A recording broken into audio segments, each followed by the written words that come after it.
Hello, everybody. Welcome to another episode today of the 5D Show. This is the host, Sean, and I am very excited today to be joined by Adam Shoalts. He is a explorer in residence at the Royal Canadian Geographical Society. He's a professional adventurer and best-selling author. He wrote books Beyond the Trees, Alone Against the North, and A History of Canada in 10 Maps. I'm sure you've heard of some of them. I hope so, at least. He's named one of the greatest living explorers, and really cool. He completed a solo 4,000-kilometer journey across the Canadian Arctic alone. So hopefully that was a good intro for you there. How's it going today, Adam? Oh, it's going very well. Thanks for having me on the show, Sean. Yeah, no problem. Thanks a lot for joining. It's super cool to have you on. So I guess kind of to kick things off here, just talk a little bit about how things have been for you the past few months. I know the average person has probably had some changes to their life, but I'd imagine the COVID and stuff like that hasn't slowed you down. You're probably used to the self isolation before it was a cool thing. Yeah, I'm pretty used to self-isolating because I'm known for doing my expeditions solo. So I usually spend at least a couple months out of every year alone in the wilderness with no other humans for hundreds of miles in some places. So I've mostly the last number of months just been spending a lot of time alone in the woods, which is what I usually do anyways. And it hasn't had too much of an impact on me in that respect. Yeah, that's good. I figured that would be the case, judging by the work that you've done. But yeah, it's a great time of the year right now. It's one of my favorite times of the year. So glad that you're still getting to do what you love and what you do for work. So I wanted to know a little bit about, and for the listeners, a little bit about what kind of inspired you to go in the direction that you went, obviously, with your expeditions and the work that you've done. I understand that you grew up in a rural Ontario small town. So I'd imagine that that had something to do with you, getting in touch with nature.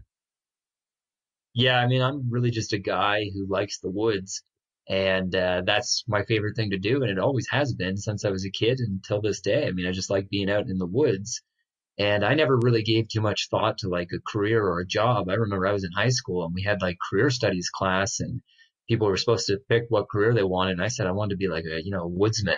They said that's not really a career. You can't like put down woodsman on your job application.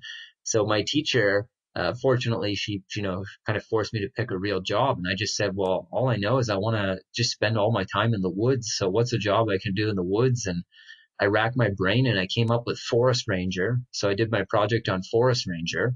And I wasn't really sure what I would actually end up doing with my life. I just knew that it would have to involve the woods. And it wasn't until my early 20s that I started doing expeditions for geographical societies and realized that I might be able to make a living if I'm lucky, just canoeing and being in the forest and writing about that, which is how I make most of my income is just from my books that I write about my adventures and my passion for the outdoors. Yeah, that's awesome. That's a good story. And obviously touching on your books, carrying on with that. So I actually read your most recent book, Beyond the Trees, and it was it was fantastic. Like the storytelling, it's great. It kind of puts you feel like you're there when you're reading it. And I read it during COVID when I had lots of downtime. And for anybody that hasn't read it yet, highly recommend it. Beyond the Trees. I believe it came out in the fall, and it Yeah, was yeah, yeah, October. Yeah. yeah, and it was named one of the best books of the year by Indigo. So I guess just like while you're writing that book, uh, while you're doing your expedition across the Arctic, how did you? I seen on the film actually, which we'll talk about later, that you were taking notes and stuff like that. I wasn't sure if you were kind of more so taking notes on the mapping of rivers and stuff, or like where if something happened, would you kind of write it down so you would remember when it happened or where it happened? How did you kind of put that whole book together? Well, I try to make my books as detailed as possible so that I can give the reader a sense of place. I mean, to me, as a guy who likes the forest and likes the wilderness, that's really important. That's what I like to see in other people's books. So I try not to just say like there was a tree. I try to be as accurate as I can be. So there was a black spruce that was hundreds of years old, which, north of the Arctic Circle, there are actually black spruce that will grow there. They're such hardy trees, and they can live for 400 years, and they don't get any bigger than what in, say, southern Ontario would look like a sapling. Because the growing season is so short. So I try to put all that detail in there, and to remember it, I do a couple different things when I'm wandering in the wilderness for months.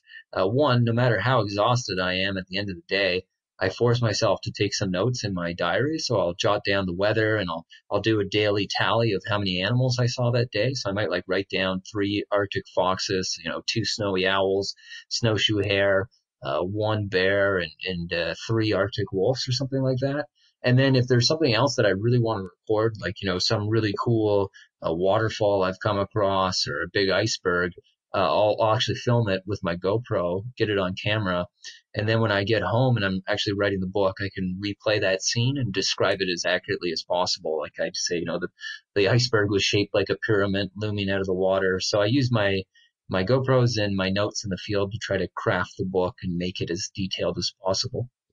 Okay. Yeah. And touching a little bit more on that, as I brought up earlier, the film. So for anybody, again, if you haven't read the book, read the book. The film is fantastic too. I watched that fairly recently, Alone Across the Arctic. You can find it. I watched it on Google, but you can find it on, iTunes, Google, YouTube. You can rent it or buy it.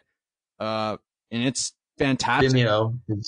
Yeah. Yeah, it's incredible because it kind of, reading the book, you're, like you said, you're starting to feel like you're there, and then watching it on video, just filmed by yourself, you see like just how, beautiful it is in the areas up there in the wilderness that people probably had no idea what they looked like. So the film is great for seeing it and seeing some of the animals that you filmed, and yeah, talk a little bit about your experience with the film. I know I believe it was supposed to play at some theaters and stuff this summer. I'm not sure if that got pushed back or what's going on with the film right now. That's a good question. I don't actually know. It was originally scheduled to be in select theaters across Canada for this spring, but obviously with the pandemic, theaters got closed down, and then it was rescheduled several times, but the pandemic just kept going on, so it got postponed indefinitely, and then it was put online streaming, which is probably more with the times anyways. People like to stream things. So as you mentioned, it's on a variety of different platforms, Vimeo and Google Plus and iTunes. You can find it on there and watch it online now. And yeah, it gives you a sense of what the journey looked like through my eyes, as captured on my GoPros. And the book gives more detail, obviously, because it's over 300 pages and the film's about an hour and a half. But Yeah. they definitely help fill into some blanks if you really want to see visuals of what it looks like.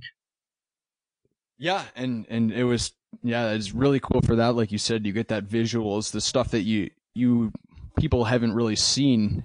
So yeah, it's incredible. And obviously touching on the journey again for everybody, for listeners who aren't familiar with it, 4,000 kilometers hiking, canoeing, portaging across the Arctic in Canada. It's the world's greatest wilderness, as mentioned many times in the book and on the film, which a lot of people probably even living in Canada aren't aware of. And I mean, some of the stuff that you've seen up there, like, how do you, like, it's hard to process. You were looking at stuff that very few eyes have seen, and you're there in the middle of it with no, there's no people around, there's no cities around. It's so far away from life. Did you ever just, stop and just, kind of pinch yourself, almost like, I'm looking at something like the greatest wilderness in the world, and very few eyes before me have seen this? Well, there were times on my journey, and all the journeys I do, especially when I'm solo, I'm all by myself.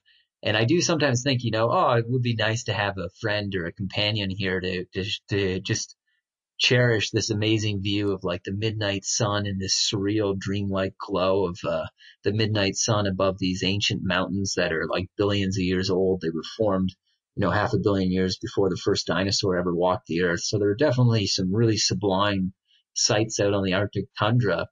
And I mean, that's partly what motivates me to keep going. It's just such an amazing place. And some of the moments I've had on my journeys, they'll always stay fresh in my mind. Like one of the most magic moments, I say, and I think this is definitely one of the advantages of traveling alone, is I get to encounter some pretty amazing animals up close. So, to have an Arctic wolf actually approach me and come up close to me and look me in the eye and not really be threatening, but just so curious about me, because if you think of an Arctic wolf in the wild, their life expectancy isn't that much. It's only about, say, 4 or 5 years. So in that short time span, they might not cross paths with any other humans. So some of these animals, they can be very curious, and there's definitely something special about, looking an Arctic wolf in the eyes, or having a giant prehistoric looking animal like an Arctic musk ox approach you is pretty amazing as well. So yeah, those are definitely the kind of encounters I enjoy writing about in my book and sharing with other people who may not be lucky enough to get that chance. Yeah, and as you touched on the animal aspect, obviously pretty cool. You see, like you mentioned, you have the wolf following you on the bank of the river, and just like for a while, and you said it almost felt like a companion after a while. Like it was incredible to look into its eye and have it staring back at you, curious by you. And then obviously the amount of bears that you came in view of, and obviously one of your best stories there, like you mentioned, was the muskox outside your tent when you woke up to the branches snapping, and it's even on camera in the film, shows right it in the distance, and it's just this incredible huge creature that, like you said, looks historic, and it's amazing. And in the film shows just how many noises you heard outside your tent, and you're waking up kind of. It's like that was cool to me, because for me, I'm the opposite. I'm a heavy sleeper, especially after like a heavy day of, like you were putting in long days. I would be out. I'd think a bear could probably come right in my tent and I wouldn't wake up. So for you, what was that like when you'd hear those sounds, and then you might even catch a view of something right outside your tent? How was that? Well, that happened quite a bit, where I'd be like asleep in my tent and then something on the other side would wake me up, like a branch would snap, or I would hear some rustling, or I was often camped beside water and I would hear some splashing in the river nearby or the lake, and I would have to look out. I remember one morning I was sound asleep having a pleasant dream, and all of a sudden I was startled. I heard a loud noise outside my tent, and there was some splashing in the river I'd camped on. And I unzipped the screen door of my tent, grabbing my bear spray and my knife, because I thought there's going to be a bear out here coming across this small river to get at my tent. And I looked out, and what I see, it's not a bear. It was actually a young caribou that was swimming across the river. So that was a real relief, because I was fully prepared to have a bear charging at me in that moment. And it could be a little bit stressful at times, when you're all alone in very isolated places and you're being woken up in the middle of the night, and you kind of have to get used to sleeping with one eye open Yeah. because you're by yourself. And there were times when bears did come outside my tent at night and wake me up and growl at me, and I'd have to try to scare them off however I could.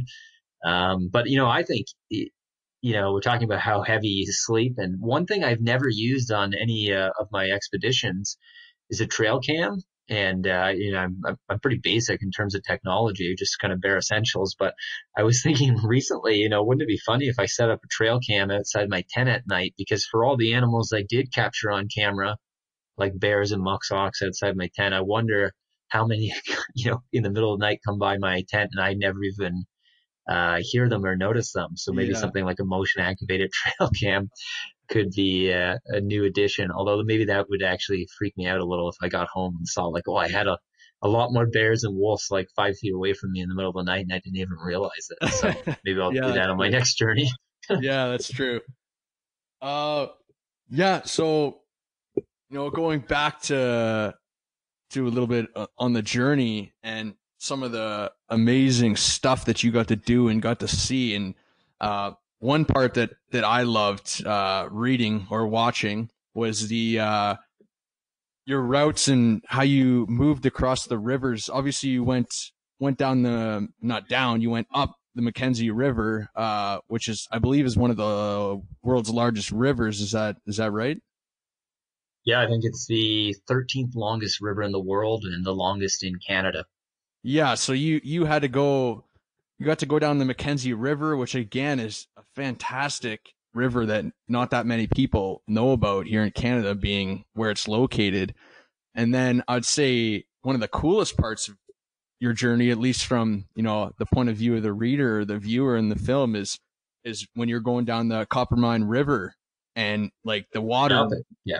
Yeah, it's the water looked really like strong, the current, and even as much as, whitewater rapids in there, and you went against that. Like you had to Yeah, that move. was the part of my, yeah. The How, Coppermine River was definitely the part of the journey that filled me with the most dread beforehand. Like every single person I spoke to about my expedition idea of going alone across the Arctic, when they heard my plan to actually go upstream against the current on the Coppermine, they all just kind of looked at me and they're like, "Are you insane? Are you an idiot? Like, what is wrong with you? That's impossible. You can't go upstream." And that's like trying to paddle up the Niagara River. I mean, the current is so strong, it's just going to overwhelm you. And I traveled upstream before on other journeys, but never on a river that powerful. And frankly, I wasn't sure if I'd be able to pull it off. And I was just kind of worried. It was like about halfway through my journey. So I figured I'm just going to try to give it all I've got and see what happens. And, just try to take it one step at a time, mile by mile, inch by inch, and fight my way up that river. yeah, and as you're saying, just it looked, even on camera, it looked incredibly strong and powerful, and I'd imagine that you could be the strongest person in the world, have all the upper body strength you want, and that's just going to be too daunting to make it against the current there, which is going into my next point of you using the pulling method, which is, for the viewers that don't know that, it's like you see in Venice in Italy there, like using a pole on the bottom of the river to push off with.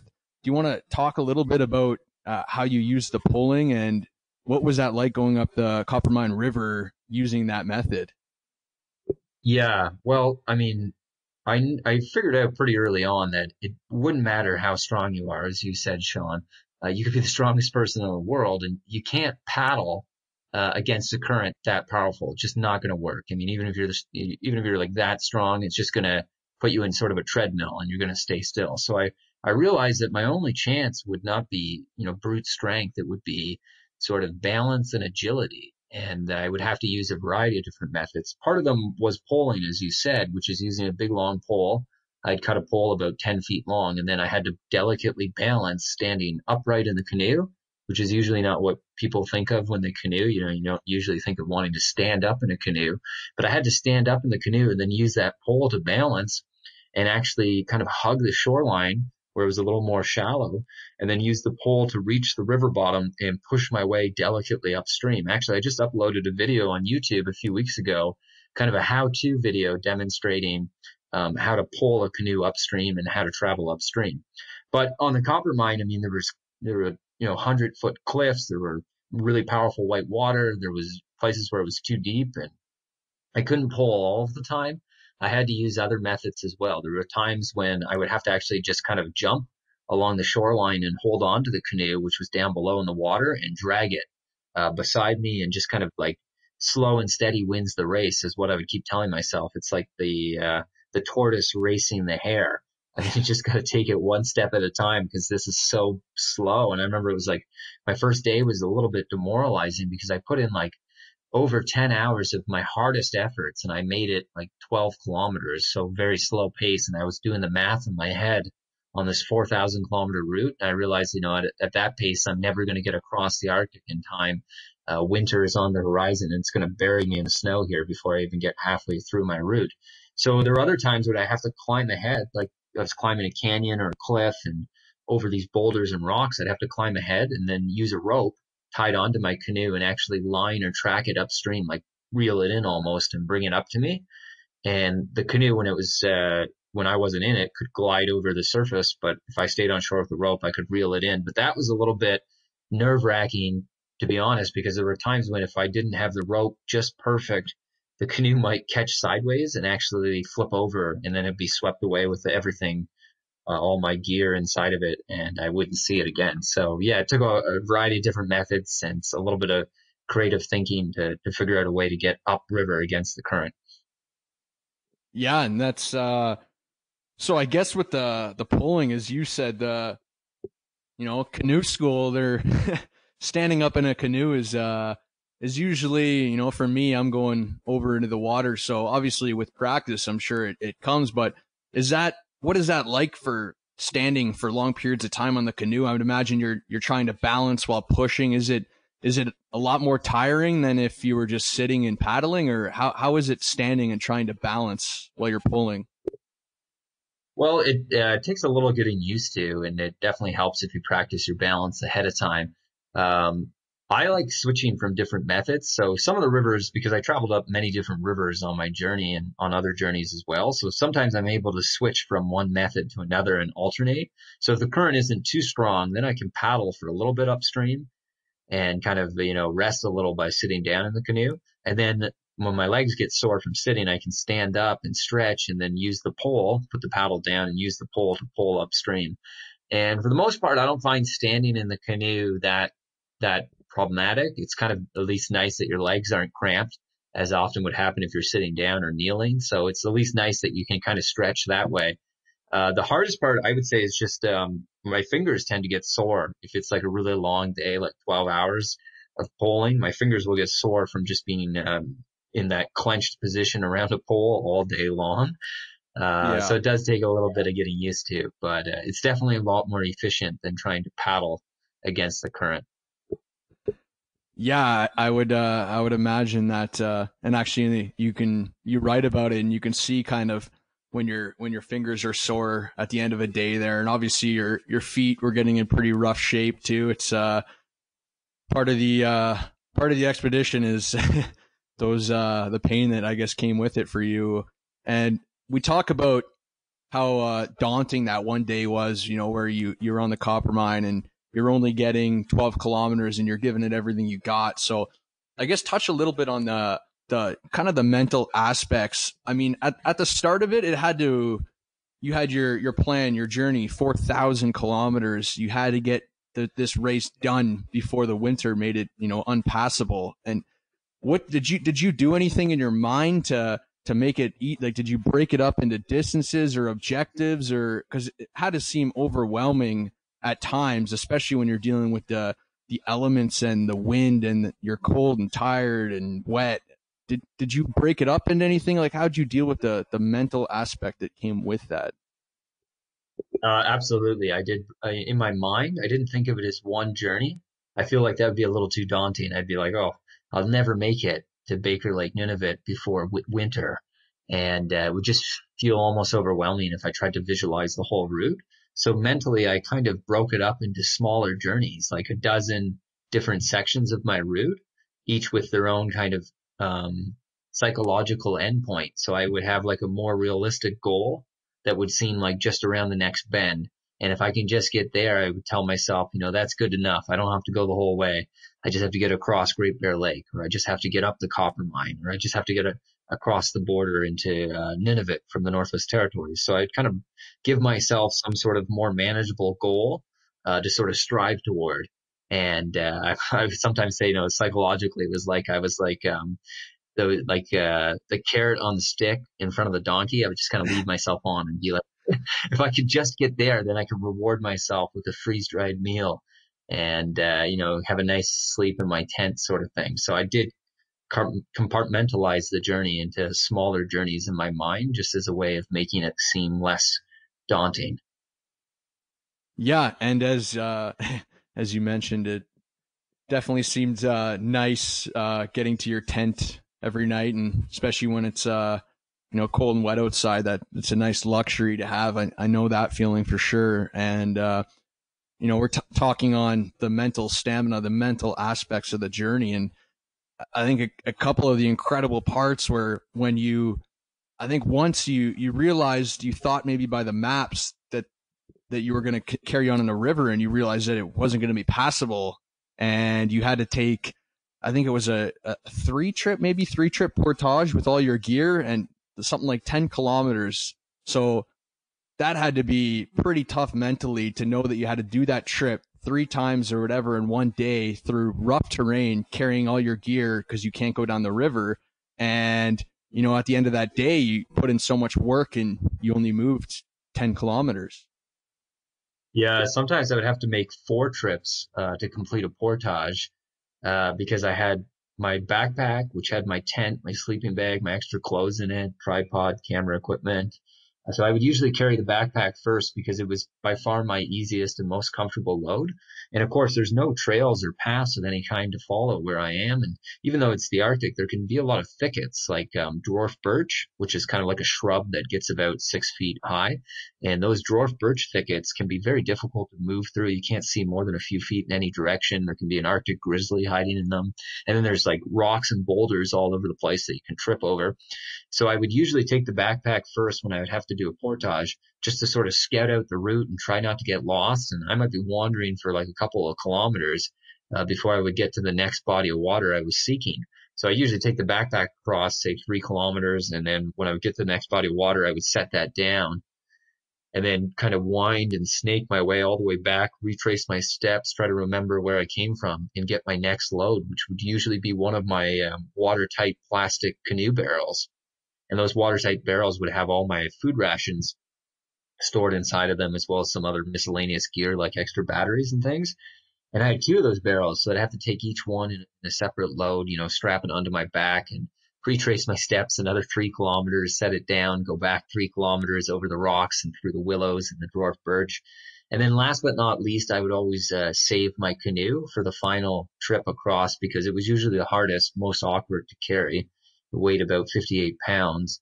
And sometimes, I would carry it over my head, but that can be really difficult in the Arctic because there's no trees for the most part to break up the wind. So the wind can just be howling. And with this canoe over my head, it can like knock me all over the place, especially if I have to like do some scrambling or climbing over boulders and things.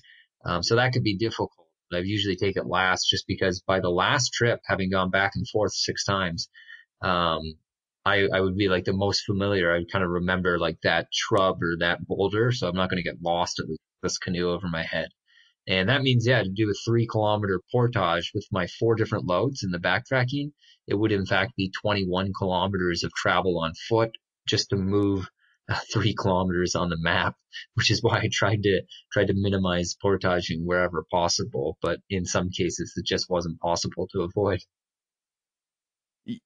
Yeah, and you talked about some of the gear that you had. Obviously, I know that you understand that you had dehydrated rations for eating, and you caught some fish for yourself, and also dabbled into some wild edibles. So obviously, that's something that you probably put a lot of time into researching before, is different stuff that you can eat out there. Yeah, I mean, wild edibles is something I've been super interested in ever since I was a kid. I would always be out in the woods, trying different plants. I would have these different books when I was a kid, living off the land and skills for taming the wild, books like that. And I would always be trying different things, like what you can eat and what you can't eat. Like I don't recommend eating a Jack in the Pulpit root from personal experience. And so I was always dabbling in that, and I've always great love for like wild plants. I mean, there's so many thousands. There's always more to learn, studying mushrooms and lichens and different trees and plants that you can eat and not eat. And I knew, going into the Arctic, because I'd done many expeditions there previously, most of all the berries and things I could eat. There aren't very many poisonous plants in the north. So you're pretty good in that regard. The berries that are there, they're wonderful, like cloudberries and bearberries and lingonberries. Those are great berries. The only drawback is they're only ripe for a pretty short season. So I had to wait about 3 months into my journey before they started to get ripe. But then I had, it was like a really nice break from my granola bars to finally get all these berries in my diet on the tundra. Yeah. And, obviously you touched on kind of the obviously the toughness of portaging and the wind, facing the wind, as one of the bad elements. The wind looked treacherous in the Arctic with nothing to break it up. So, kind of moving against that, one aspect of your journey that was really cool was when you were on, Great Deer Lake, which was actually pretty covered in ice while you were trying to cross it. And at one point you had to wait on an island. You were hoping for some melting, but, how was that part of your journey when you're trying to cross the Great Deer Lake and it's covered in ice and you don't want to get stranded out there, but you're also, I mean, you probably have some anxiety of not wanting to wait too long because you're up against trying to finish this journey again before winter hits and it becomes unpassable. Yeah, on Great Bear Lake, you mean? Yeah, sorry, Great That Bear Lake. that was a little bit stressful because yeah, it was covered in tens of thousands of hectares of ice flows, and it was actually a pretty late ice breakup because I'd been paddling on Great Bear Lake the year before, and the ice had melted a little bit earlier. But I was confronted by icebergs and ice flows, and I had to use my canoe in a kind of unorthodox manner. Not really what it was designed for, but I kind of had to use it as an icebreaker, which was a bit stressful because, the canoe is pretty thin, but I was using the hull to actually smash into these ice flows and break through them because I couldn't afford to delay because my journey was above all a race against the clock, a race against the seasons, because I knew, as the season goes on, the weather's only going to get worse. It's going to deteriorate. I'm going to have big storms, and then eventually by September, I'm going to have snowstorms. So I was using my canoe almost as like an icebreaker, actually smashing into this ice and using my paddle to break up the ice and trying to push the flows away from each other, just create enough open water to get through them. And that was really slow going, and it was pretty nerve wracking because I would be inspecting my canoe for damage, and I could see that those ice flows were doing a number on the bottom of the canoe, just gouging and scraping it thinner and thinner and thinner. And the last thing I wanted was for an ice flow to go right through my canoe and puncture it and then bring, freezing water into the boat when I'm far from land. So that was a little bit stressful, but still I used my approach of just kind of forgetting about everything else in the world, forgetting about the end goal, and just focusing on the immediate task at hand, like just taking it one step at a time, one paddle stroke at a time. Like I've just got to get through this little bay of ice, and whatever happens tomorrow, that's for tomorrow to worry about. That approach seemed to work. Yeah, yeah, definitely. That's the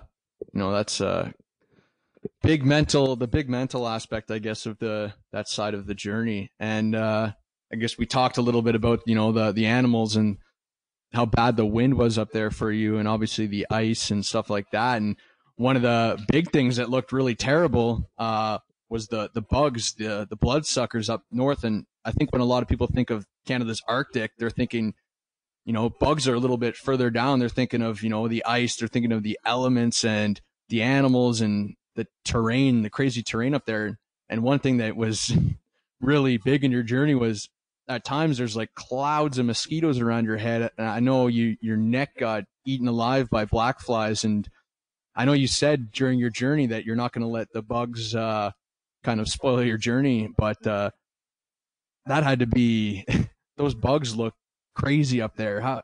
That had to be pretty annoying for you. Yeah, I mean, if you go far enough north, the high Arctic, up in the Arctic archipelago, you'll eventually reach the point where there's no mosquitoes and there's no black flies. And that's really nice. I've done, canoeing expeditions up north of, say, 71 degrees latitude, and up there's no bugs.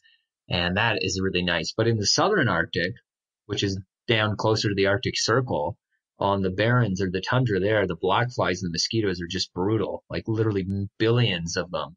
I mean, it's so thick that there are times when I'm huffing and puffing, and it's literally inevitable that you're going to consume mosquitoes and black flies. Like you're just breathing them in because the air is so thick with them. But as I say, I always try to look on the positive side of things. So I just tell myself when I swallow the whole cloud of mosquitoes, that's just extra protein, which I really need right now because I'm dropping weight from all this paddling and portaging.